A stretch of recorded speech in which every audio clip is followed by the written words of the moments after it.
Sure. How are you employed? I currently work with the U.S. Secret Service. And what do you do there? The title is a network intrusion forensic analyst. I do computer forensics, cell phone forensics, network intrusion stuff as well. And how long have you been working with the United States Secret Service? 2 months now. And prior to that, where did you work? I worked with the Oakland County Sheriff's Office. And what did you do there? I was in the computer crimes unit. Okay. So before, I take it you retired from the Sheriff's Office? Yes, I did. Okay. Before retiring, how long did you spend there? My entire time there was 28 years. I was in the computer crimes unit for 10 years. Now, if you could tell us, please, what a detective with the Oakland County Sheriff's Office Computer Crimes Unit would do on a day-to-day basis. On a day-to-day basis, our job was electronic evidence, whether it's a cell phone, computer, DVRs from a business, whatever it may be. We were the ones that handled that. We're the ones that had the training how to get the data from that, or get the video from it, or interpret call detail records. Okay. So Exhibit 43, it's been admitted it's your CV. I'm not going to go through the whole thing. But is it fair to say that you've had specific training for your role there? Yes, sir. Okay. Tell us about some of that. The main training that we go to with the Sheriff's Office was, there's an organization called IASIS to become a certified forensic computer examiner. That has a 6-month testing process after 2 weeks of training at their training event once a year. On top of that, for cell phones, there's other agencies. Celebrate has training they do for the tools that we use from them, and other agencies as far as PACCs. Let me interrupt you there. When you say Celebrate, what's that? Oh, I'm sorry. Celebrate's a company, and they develop software and have tools to extract data from phones and then interpret that data. How often in your employment with the Sheriff's Office and with Secret Service would you say that you actually analyze cell phones? Almost every day. That's what we do. Okay. So you went through a lot of, just now a very quick rendition of detectives' work with the Computer Crimes Unit. I didn't catch most of that. Can you simplify a little bit of that for me? So we get the data from the phones, and then we have to take that data and put it in a format that an officer in charge of a case, an OIC, is able to look at easily. Instead of sitting there scrolling through the phone, potentially changing data, we put it in a format, we take it off of there. When you say data, what do you mean by data? Everything on the phone, anything. Text messages, call logs, pictures, videos, anything that's on the phone. So the goal as a detective, when you take somebody's phone, I take it that's via search warrant? Via search warrant consent, yes. Okay, so if there's a judicial authority for you to look inside the phone, then what do you do with it? Depending on whether the phone is locked or not, we use methods to obtain the passcodes and then extract the data or the call logs and the messages and all that stuff. And then that's, like I said before, we put in a format that is easier to look at. Okay. And what's the overarching goal of a detective in the Computer Crimes Unit? What's the goal to obtain that information for? What you want to obtain is all the evidence, if there is any, for prosecution. You want to make sure you get everything that is possibly on that phone to turn over to either the officer in charge of the case, who will turn it over to the prosecutor's office. Okay. So you're with the Secret Service now. Yes. In this field, this specific field, do you work with other agencies as well? Yes, sir. Tell us about that, please. Same as with the Sheriff's Office. Any agency that reaches out that doesn't have the means to have the tools to get data off of phones, we just help them with it. Okay. So we started to talk a little bit about your training in computer forensics. Have you been qualified as an expert in the past in this field? Yes, I have. How many times? 14 times. In what areas? Cell phone forensics, computer forensics, and then call detail record analysis. Okay. What's call detail record analysis? Call detail records are what you get from your carrier. If you have AT&T or T-Mobile, via search warrant, you send it off, search warrant off to the carrier to get information from a specific phone number, what towers they used, where the device might have been, stuff like that. Okay. You mentioned cell sites? And yeah, cell tower locations. What's that mean? The cell site, the cell tower location is, it's an antenna for your phone, sort of like it is for your car. They're all over the place, wherever, probably within a mile of each other, half mile of each other, depending on the population of the area. But it gives us the exact location where that cell tower is. Okay.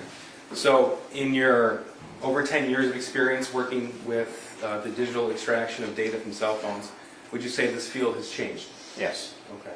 Is your training continuing? Yes, sir, it does. Why is that? Well, just because the information changes, where an app might store information within that, the program itself, the little program, might change on every update. So we have to know where we can go to find it if the tool can't find it for us.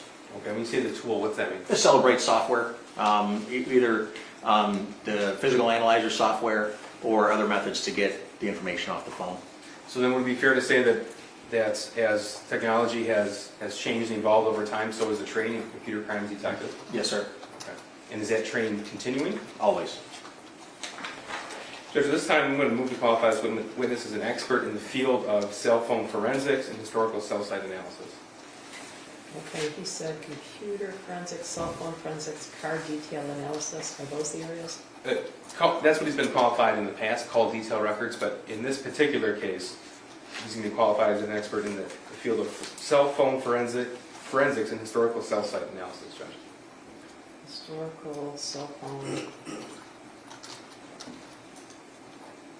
Listening? No objection, Your Honor. You may consider this witness as an expert in the area of historical cell phone analysis and cell phone forensic analysis. Thank you, Judge. Cell site analysis. Cell site. Thank you, Judge. Sir, you mentioned that the overall goal is to extract as much information as possible. Would that be right? That's correct. Okay. So in a digital investigation, would you confine yourself to just a cell phone? No. Okay, so what else, what other areas would you look for information? I mean, outside the cell phone, the call detail record isn't stored in the phone. We have to reach out to the cell carrier. A particular app, whether it's Facebook Messenger or Instagram or whatever, we can search warrant them to get information for somebody's account. Okay. Now, if you could tell the jury a little bit, please, about what a cell phone does that might not be commonly known. I mean, when you're not using it, when you're not interacting with it and swiping up and down and stuff like that, it could be updating your email, because you don't always tell the phone to update, it just does it by itself. Or it's talking to a cell tower to know exactly where you might be in case it needs to send you a message, or it knows whether you're not in range or not, so the carrier knows to hold on to that message. There's a lot going on in the background that people just don't know the function's happening, but yet it's continually happening. Is that while a phone's powered on? Oh, yes. Okay, so what happens if a phone's powered off? Nothing. It can't do anything. It can't receive information, can't send information. Okay. Now what about Android phones specifically? Have you had the opportunity to be trained in data extraction from Android phones? Yes, sir. Okay. Is that the same as Apple phones? iPhones? Not entirely. How the operating system is written, it's a little different in the process of getting the data off of the phones. What do you mean? On Android phones, it's a little bit easier to get the data off of a phone than it is an Apple phone. You said operating system. What does that mean? The main function, when you look at the phone, the main screen, that's like Windows for your computer, right? Or iOS for your Mac or whatever. The operating system is the base of that phone, whether it's Android or an Apple which uses iOS, an Apple phone. That's the main thing that makes the phone function. Okay, and I think you said that Android operates differently than Apple? Yes, it does. Okay, can you explain that to me again, please? It operates a little different on how it stores data, how it retains that data, whether it's a file-based encryption, whether it's even encrypted at all, depending on the phone that you have, the manufacturer of that phone, and where it stores that data. Now, are you able to obtain someone's locations based upon a device? You can, yes. Tell me how that works. The phone's always looking where you are. Obviously, it's talking with towers. The tower tells the phone where it's at. For advertising purposes, let's say Google, for example, they put those little cookies on your phone so it knows where you're at all the time, right? And it knows that you like going to Burger King. So every time your phone knows that it's near Burger King because the map app is being used, it's going to tell you, oh, there's a Burger King nearby, or it'll pop up in your Facebook message feed or whatever. So that's, yeah. All right, cookies, what's that? Those are little trackers, I guess, to make it simple. It's a little tracker that's embedded in however the phone interacts with either the internet or an application. It's a little nugget that just sits on your phone, waiting to be activated to tell either Google where you're at, Apple where you're at, and to give the user a better experience with their phone. So if I'm on my phone and looking at a website, for example, and I get that little bar at the bottom that says this website uses cookies, accept or yes or no. Yep. So if I either hit yes or I close out of that box, then it's tracked on my phone. If you hit yes, correct. Okay. What if I hit no? What happens? Then the cookies, they're not installed because you're not giving permission for them to be, loaded up to your phone, not installed, loaded to your phone. So in order for me to look at the website, for example, though, I'd have to hit yes. Not necessarily, no. Okay. No. So this is something that, as an investigator in this field, you're able to use to help understand the location of the device? Correct, yes. Okay, and tell me how that works, though. Well, like I said, one of the main things that we use is what's called location services. Location services is what tracks where your phone is within either an Apple or an Android phone. Google stores that data, again, because it sells that data to Burger King or McDonald's, wherever the heck you might want to, whatever you're interested in, and it keeps track of where you have been, where you like to go, to use that information in the future. Okay. So I want to talk about, specific to this case, I want to talk about some of the evidence that you reviewed in this case. First of all, were cell phones seized in the course of this investigation? Yes, there was. Okay. And you were the individual, you and members of your team had the opportunity to review those cell phones? That's correct. Okay. What about information from social media outlets? Yes, we did. Okay. Now regarding the cell phones, I'm going to summarize this, and I want you to tell me if this is accurate, okay? So source of electronic information from the shooter, an Android phone, a T-Mobile phone, last four digits, 1551. Correct. Yep. That's right? Yes, sir. Okay. A Facebook account? Correct. An Instagram account? That's correct. Okay. Now regarding Jennifer Crumbley, there were 3 cell phone seized, is that right? Correct. Okay. So we have 2 from T-Mobile with the same identical phone number, is that right? Okay. A TCL A509DL we refer to as a burner phone. What does that mean? A burner phone is what we refer to. It's a phone that you can go to Walmart in the electronics section where they sell their TVs or any CVS or Rite Aid and just buy it in a packaging and activate it. The SIM card's in there, and there's really no account that's needed to get it up and going. You just activate the phone by putting money towards the account within it. Okay. A Facebook account with jehn.crumbly.7, and includes the messenger functions. What do you mean by that? So Facebook Messenger and Facebook, separates 2 separate platforms. But you can search warrant Facebook for messenger information, or you just search warrant for messenger information. Okay. And then we have certain emails account from Gmail and Yahoo. Correct. All right. And then Instagram account JEHNC78. Correct. Okay. So regarding James Crumbley, again, 3 phones were seized, 2 of which were T-Mobile phones with the same phone number, and the third being the TCL A509DL burner phone. Correct. Okay. 1 Instagram account, James R. Crumbley. 1 Facebook account, which included the messenger function, James R. Crumbley. And Yahoo, Gmail, Charter Communications email accounts. Correct. Okay. And then DoorDash search warrant for James Crumbley. So was the search warrant issued to DoorDash? Yes, it was. Okay. And was information received? Yes, it was. Okay. So we spoke about that very briefly early. A search warrant is when a judge or magistrate authorizes a document to a social media provider or a company, for example, and information is returned. Correct. Okay. And so what happens when you get that return? Sometimes it's in an easy format. It's just a simple Excel spreadsheet. Other times it's multiple Excel spreadsheets that you have to compare different parts of that 2 spreadsheets to come up with the information. Okay.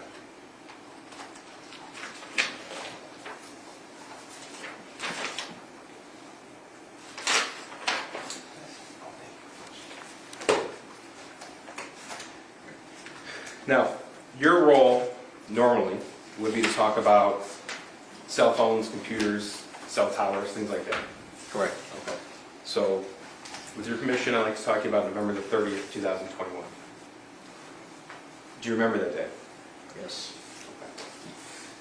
You were working for the sheriff's office? Yes, I was. Okay. And you were computer science? Yes, I was.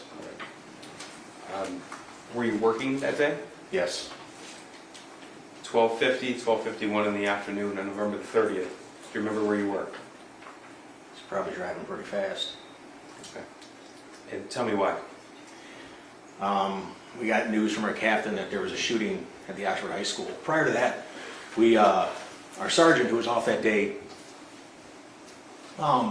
reached out, texted one of the guys in the office and said there was a shooting at the high school, and nobody believed it. Like, we believed it, but we're like, it's just somebody nearby at a house, you know, fired off a rifle or something, and the police are gonna go do their job.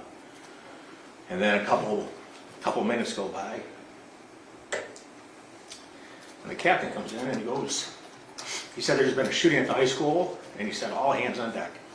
Okay. What did you take that to mean? There's a shooting, like, it was, All hands on deck. You're not normally somebody who responds to active shooter situations, right? no, it's for the nerds.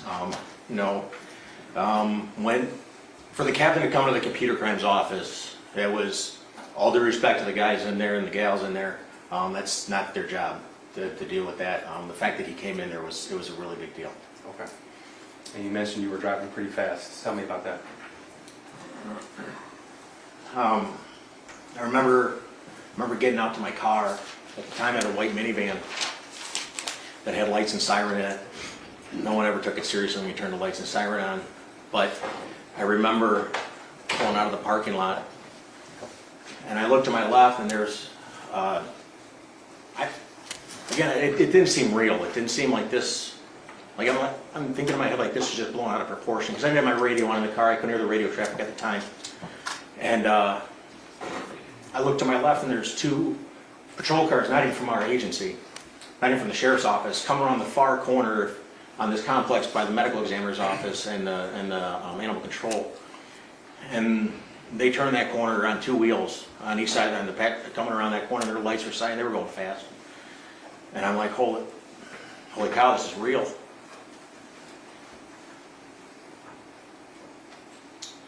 So then I turned my lights on because I just thought we'd get there and do what computer crimes does, you know? We would do our thing. And I turned my lights on, and siren, and I started going north towards Walton.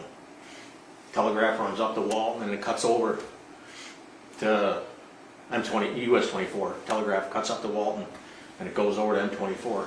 And I had no idea where the heck I was going. I've been to Oxford for a half a second driving through. And I thought, well, I remember thinking when I get there, I'll just follow the crowd because it's going to be big. And going north on 24, and I see one of our SWAT vehicles going across the bridge from 75 down to 24, and the light was red for me, and I thought, well, I'm going to have to slow down, like there's cars coming down the ramp.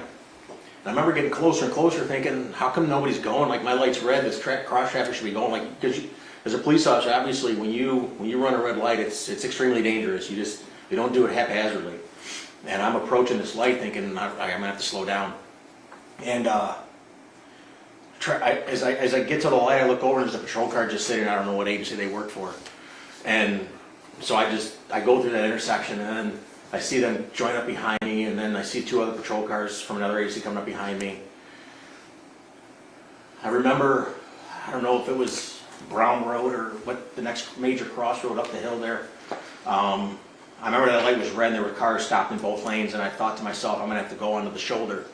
And so I'm looking at the shoulder thinking, I mean, it's part dirt. It's a small shoulder of asphalt and dirt, and my small tires on that minivan, it's not going to handle well, but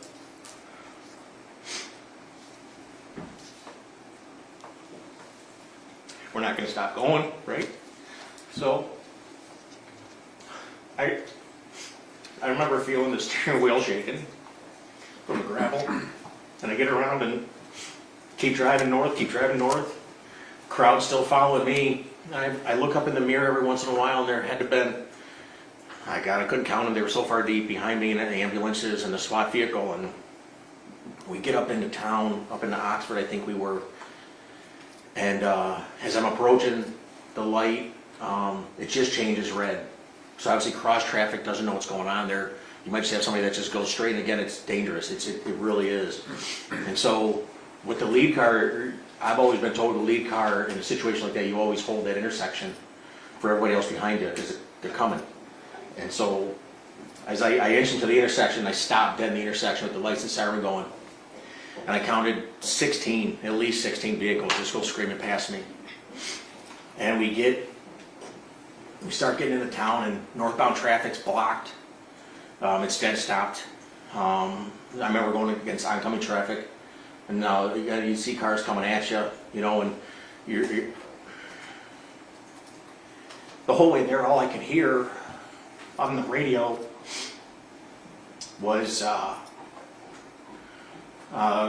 staging area on Ray Road in Meyer. That's what I kept on hearing. There was so much radio traffic.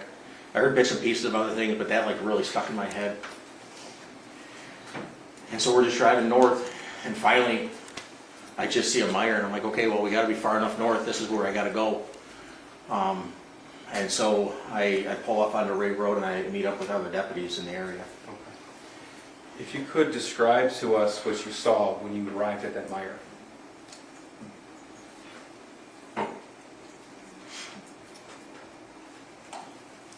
That was tough. That was really tough. I got a daughter who, she's 17, 18 years old, and, you know, 17-year-olds, you know, they wear those tight leggings and all that stuff and small shirts or whatever. I remember standing there on Ray Road, and I see these kids. One kid didn't even have a shoe on. He only had one shoe on. Walking through the snowbank, going down to the Meyer. And I see these girls dressed like my daughter. And it was cold that day. I had 2 coats on, and I was shaking. I was shivering. It was so cold. I remember offering one of our lieutenants at the time. He didn't have a coat. And I offered one of my coats because I was so cold, and he didn't take it. But you just saw these kids just coming down from where the school was. Like, it's hard to describe. They look like zombies. Like they had no facial expression, nothing. So there were kids there. Were there parents at the Meyer too? Down by the garden center. The crowd was heading that way, and it was chaos. It really was. I really didn't know what to do once I got there. I didn't know where the school was, even though it was just up the street. So everybody was walking to the garden center, so I started going that way. And at first, we were told to start getting people to sign their name into notebooks. We were just grabbing them off the shelves in the Meyer and boxes of pens and stuff, and just write their names in the notebooks for whatever. I don't know why they needed that. So I'm trying to walk around and get this information from people. And then they start yelling. Someone started yelling, you know, get everybody inside, get everybody inside. So I go back outside to try to usher people in. And I remember just seeing like kids just standing there, and you put your arm on them. You don't want to, you know, they just been through this, whatever happened up there. And I don't want to force them. I'm not going to grab them. I'm not going to make them do anything they don't want to do. So I sort of, like, if they didn't move, I just left them. You know, they were okay. They weren't in harm's way. And I remember seeing parents just standing there, and because these school buses started arriving. And I remember thinking in my head, like, God, that is just crazy. Why in the heck are there school buses? I didn't know anything about the plan if something like this happened at the school. And so, and I just see the parents, like,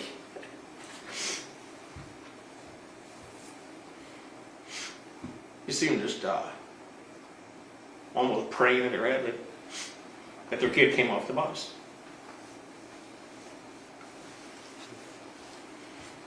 After you helped with the names and the notebooks, did you go to the school? Yes, I did. Okay. And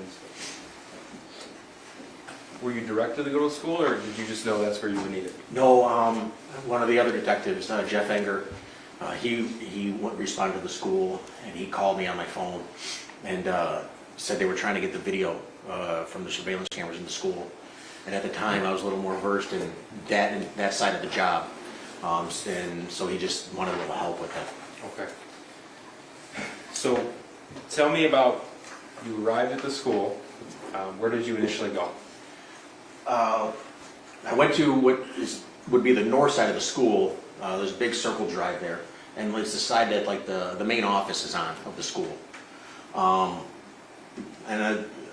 Again, there were patrol cars everywhere. There were everybody everywhere. I remember driving up over the sidewalk, thinking, I remember, like, the stuff I remembered, like the sidewalk being so high, I thought it was to rip the muffler off my car. I don't know why I thought about that.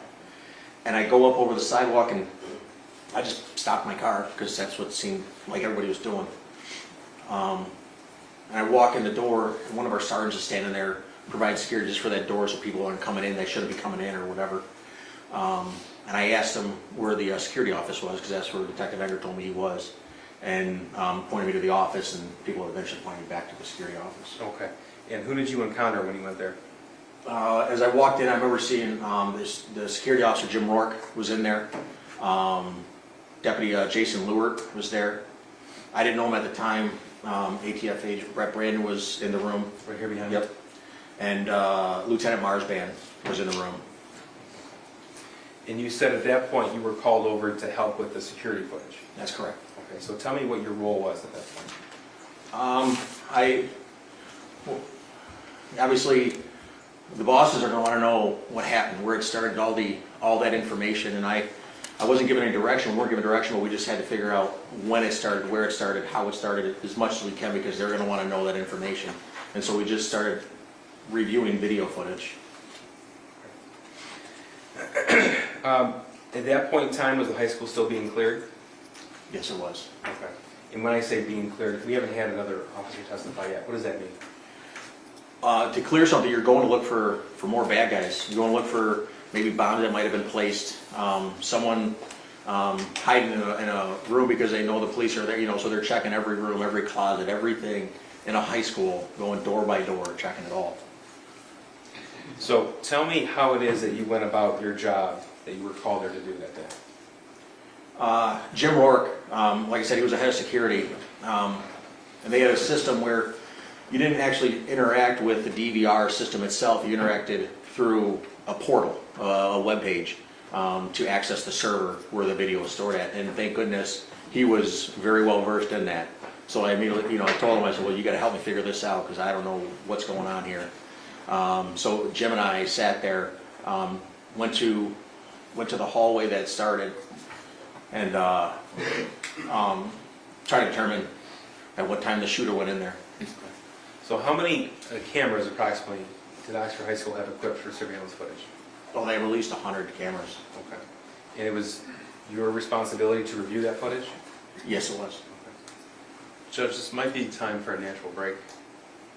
Oh, all right. Well, the jury's lunch is here, so that would probably work.